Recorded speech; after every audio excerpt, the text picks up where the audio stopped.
Telangana CM Revanth Reddy పైన కాంగ్రెస్ ప్రభుత్వం పైన బీఆర్ఎస్ ఎమ్మెల్యే మాజీ మంత్రి హరీష్ రావు తీవ్రస్థాయిలో ఫైర్ అయ్యారు. రైతు రుణమాఫీ పేరుతో రేవంత్ అన్నదాతలను మోసం చేశారని మండిపడ్డారు. పూర్తి స్థాయిలో అర్హత కలిగిన రైతులకు రుణమాఫీ జరగలేదని హరీష్ రావు విమర్శించారు.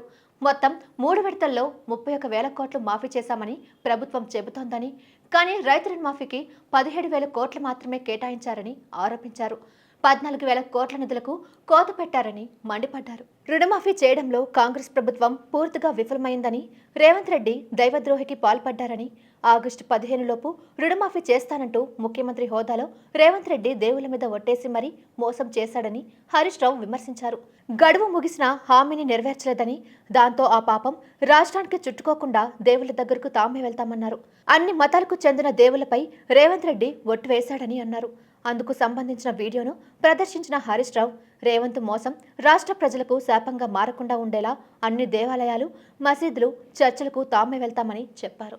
రైతు రుణమాఫీ జరగలేదని బీఆర్ఎస్ ఆఫీస్కు వేలాది ఫిర్యాదులు వచ్చాయని, రుణమాఫీ సంపూర్ణంగా జరిగినట్లుగా నిరూపిస్తే తాను ఎమ్మెల్యే పదవికి రాజీనామా చేస్తానని హరీష్ రావు మరోసారి సవాల్ చేశారు.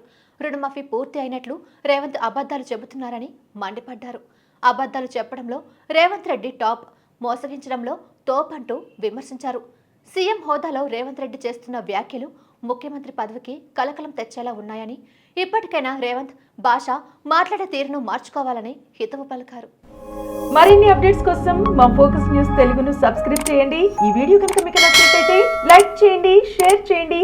మీ విలువైన అభిప్రాయాలను కామెంట్ బాక్స్ లో తెలియజేయండి.